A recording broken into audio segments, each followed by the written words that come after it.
Welcome to another edition of Green is Good, and we're so honored to have with us this morning Sarah Sternberg. She's the co-founder of Songa Designs. Welcome to Green is Good, Sarah. Yes, hello. Thank you for having me. Oh, we're so happy to have you on today. And for our listeners out there that want to see your great work and what we're doing, I'm on your website right now. They could pull up www.songadesigns.com, songadesigns.com. Sarah, how did you this is a beautiful website, and you're doing amazing work, which we're going to get to in a second, but talk a little bit about your journey. How did you become the co-founder of Songa Designs leading up to that, and what was your inspirational moment to make it come to life? Yeah, I kind of stumbled onto Songa Designs. I was actually in commercial real estate development for about 10 years. And then in 2008, with the recession and all that, I think I lasted about 2 rounds of layoffs. And then I got my pink slip. And at that time, I kind of was at a crossroads where I knew I wanted to do something very different than real estate. And I started doing some volunteer work over in East Africa. I started in Uganda. And then I headed over to Rwanda, and it was in Rwanda where I started working with a number of women's cooperatives and helping them build their own independent businesses. And that's where I just got my fulfillment. And I knew that this was something I wanted to do for the rest of my life. And so my business partner, Ellie Cates, and we both were volunteering together, and we just decided, you know what, let's try and figure out a way of how we can do or make lasting social impact in a for-profit business.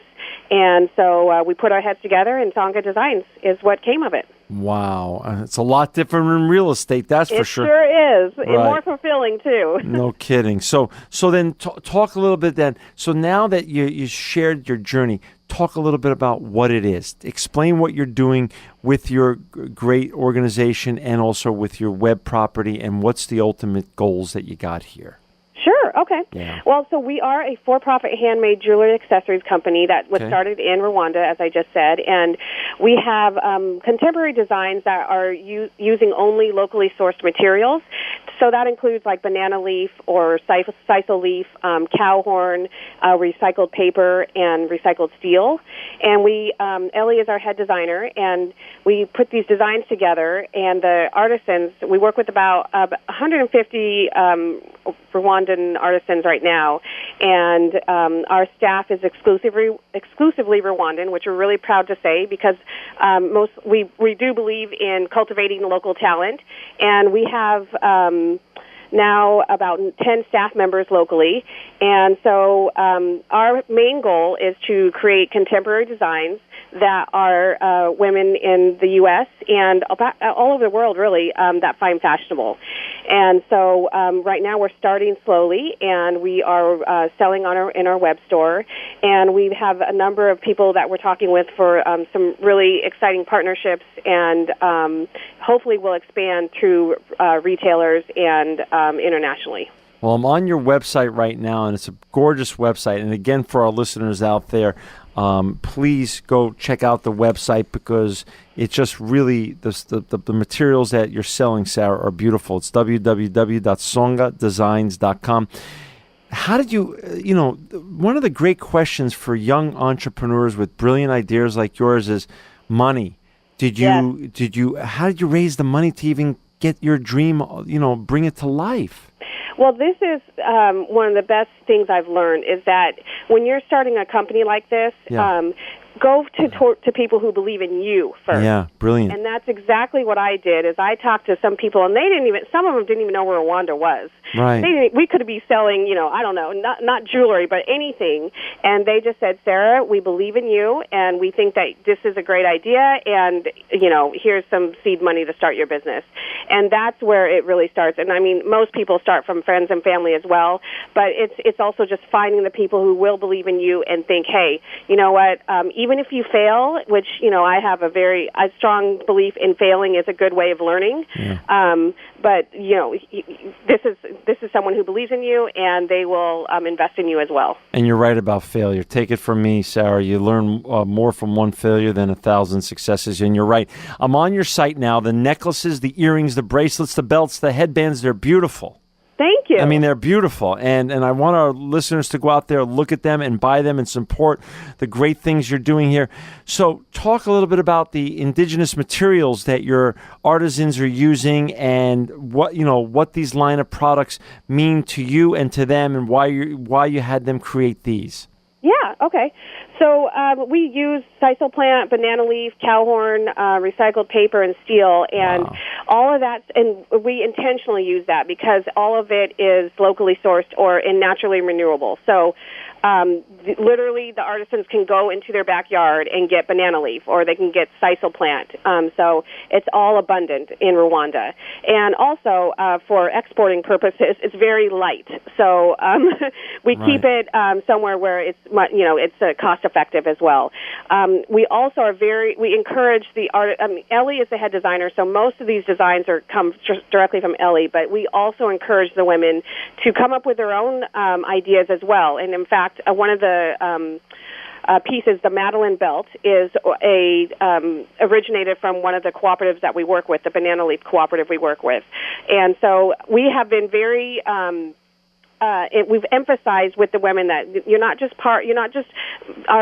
producing these products. You're also part of the business. We need your feedback. We need to understand how it's best to work with you and your life, because ultimately you're the heart and soul of our business. Right. So that's so we have a lot of collaboration that's going on. How do you that's a great point. You're in San Diego. Is Ellie your partner in San Diego, or is she in Rwanda? Yes, she was based in Rwanda. Now she's in Thailand, but we, before Ellie left, this is again part of our vision, was that we wanted to build a local team. So she trained our local team. Again, we have 10 staff members, and then they are the ones who work with all the cooperatives. So we work about 8 cooperatives, a total of around 150 women. Wow. And so it's been wonderful because we definitely believe in Rwandans, helping Rwandans, of course. Yeah. And then it helps, with the language barrier, the cultural barriers, all that kind of stuff. And we also believe in having our staff understand how business works in the United States. Absolutely. So we brought Jado, who is the director of operations in Rwanda, to the United States to just see how business works here, because it's so different from where it is in East Africa. That's amazing. And do you communicate via phone every day, or Skype, or FaceTime, or how does that work? Well, we do Skype, and when it works, the internet is a challenge in Rwanda, but and sometimes I do call them directly. But yeah, that would definitely be one of our biggest challenges, is the technology. So all the materials that are put into these great, beautiful pieces of jewelry are sustainable materials, pretty much. Yes. And so let's just think about the power of what you're really doing here, Sarah. 150 women working for you making this jewelry. So that's 150 families that you've affected. So the domino effect of just one wonderful business that you've created is literally touching hundreds, if not thousands, of people back in Rwanda. Yeah, it's actually really interesting to see how it works, because I go back probably twice a year, and I see most of the kids back in school, and they don't just work with Songa. I want to emphasize they have multiple business partners. Sure. So they're definitely they're getting better at their craft, and people are noticing, and it's wonderful. That's exactly what this is all about. So, I see new hairdos, I see new clothes, and it's great to see. And just to give an example, about each woman has, on average, six children. So that's about 900 beneficiaries right there, just with the handful of women that we are working with. And so, that's why I do what I do. That's my purpose, is to, help people That's so amazing. Economic independence through dignified income. And for our listeners out there, our young listeners who want to go become the next Sarah and become the next ecopreneur out there, or entrepreneur, this just goes again to show our listeners the power of one, the power of a new business, and how many thousands of people it can affect to the good. My hat's off to you, Sarah. Biggest challenge. What's your biggest challenge? Obviously there's lots of challenges. New businesses are always challenges. A business now you're running cross globally in Thailand, in Rwanda, with partners around the world. What's on your top of mind? What keeps you up at night? Wow, what keeps me up at night is making sure the quality control is as strict as we require. There's sometimes I get some pieces when they're sent to me, and I just don't. They shouldn't get to me. They should be, the quality control in the local side should have caught it. As I would say, also tied into that inherently is the cultural barriers, because this is the U.S. market and business is so different, and so we move much more quickly here in the States. Yeah. So it's getting that kind of perspective for the people we work with. Like, okay, you guys, you can't. The deadline is a deadline. It's not like, oh, you can make it, one day or a week later or whatever. So those are the types of things that we try to just share. And again, having Jado here to see exactly how fast things work here, and then sharing that with our team and with the artisans to say, look, there are people waiting for things for us, so we got to stay on task. Awesome. And, we're down to the last 3 minutes or so, unfortunately. The name of your company is Songa Designs International. Yes. Obviously, there's a huge international element because of Rwanda, because of Ellie in Thailand, because you're in San Diego. But do you believe you're going to be selling these products internationally one day? Or tell us what your vision is internationally. Yeah, absolutely. The international means that we would like to expand beyond the borders of Rwanda and source materials in other developing countries with artisans in rural areas. And Ellie used to work in Guatemala. She knows there's great materials over there. And we have just a number of countries that we want to touch once we establish ourselves. So that's where the international comes from. And also, we do sell in Rwanda and in other parts of East Africa. And so on a sales perspective, we definitely want to be international as well. Sarah, besides the website, what's, when you go to bed at night, what's your vision? Where would you love to be able to sell these great pieces of wonderful jewelry on a retail basis in the United States? Wow. We have I guess our vision is to just have retailers that align with our values. Right. We want to make sure that, yes, we want to have established retailers, but also retailers that see where we are coming from and can appreciate that as well. Is that going to happen, you think? The way we're going now, absolutely. That's so wonderful. Any pearls of wisdom for the next 5 years? Like, where do you think you could take this the next 5 years? The next 5 years, I would love to source materials from at least, let's say, 4 or 5 other countries. That means we're working with rural populations that have a huge amount of talent, but have not been able to tap into that global market. And then that way, they can achieve economic independence through a dignified income in their own way as well. How about sales goals, though? Like, what do you dream about? The first $1 million of sales, or 10 million, or what's your goal?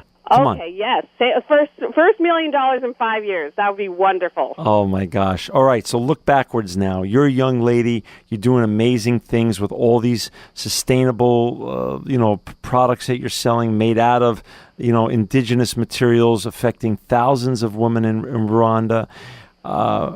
What's your advice for other young ladies behind you? Because this is the women's generation. I tell this to my 26-year-old daughter all the time, and I really believe in this.